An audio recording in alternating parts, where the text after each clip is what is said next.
Are you guys struggling to stay awake this morning like I am? If so, then you probably grabbed a cup of coffee before school. Coffee is one of the most popular and legal psychoactive drugs in the world.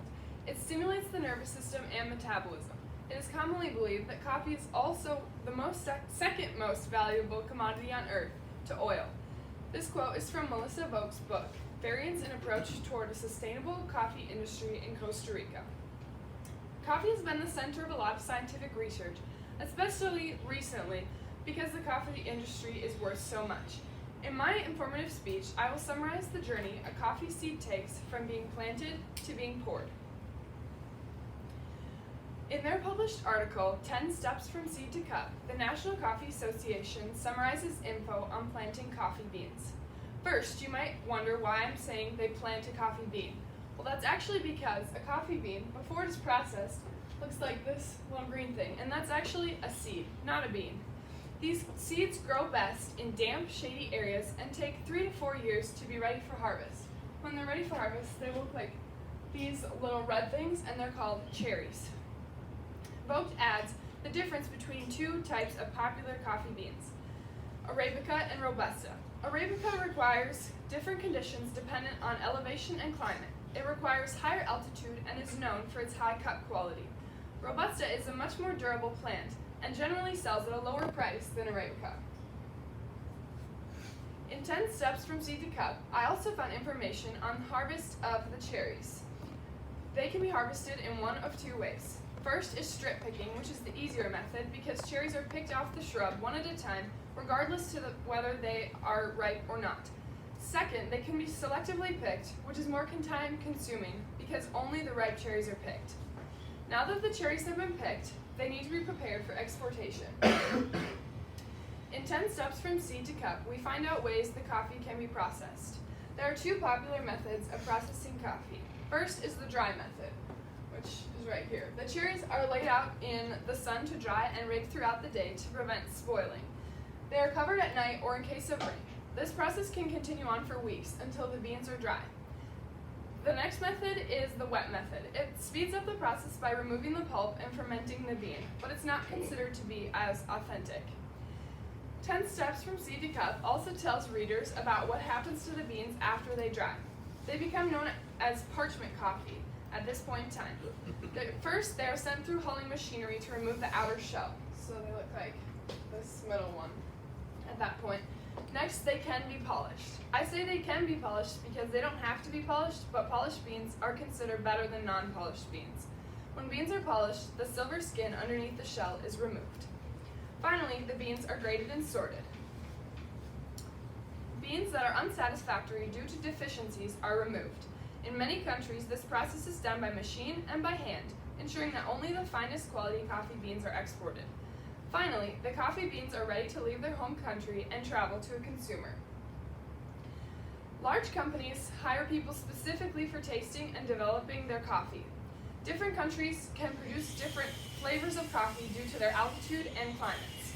In Monica Eng's book, Coffee Guru Knows Beans About Brewing a Better Cup, she has a quote from Dunkin' Donuts developer and taster. He says, "You put a combination of Colombian coffee in the blend that is really bright and acidic.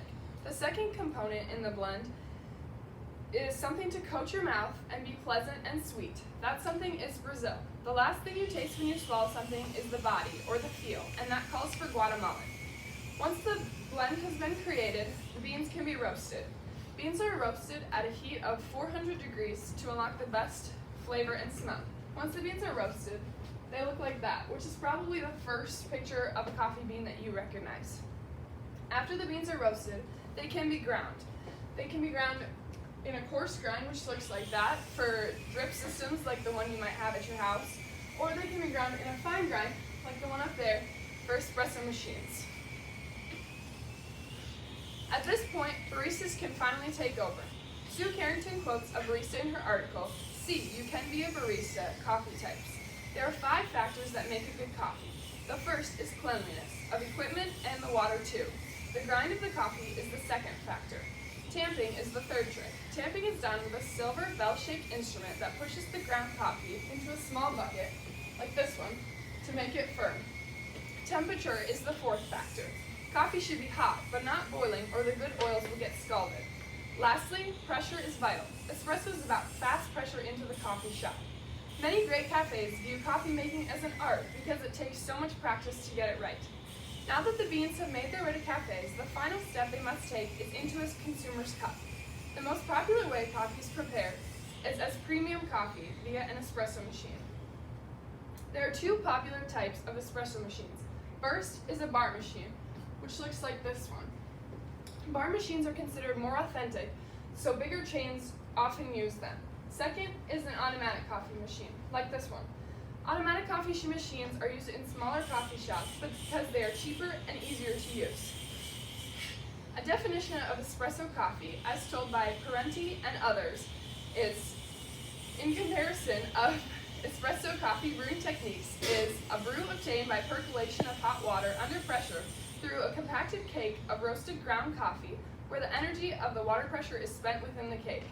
Now you might be thinking that I just said a lot of really big words, but basically espresso coffee is made by pressure filtering hot water through compacted ground coffee. 10 steps from seed to cup adds another fact about espresso machines. Espresso machines use 132 pounds per square inch of pressure to extract coffee, which is a lot of pressure.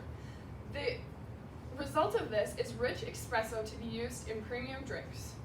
Finally, the fun part of a barista's job can begin. As Andrew Smith says in The Coffee Experience, coffee drinking has recently become an experience with cafe lattes, espressos, and a wide variety of other premium beverages.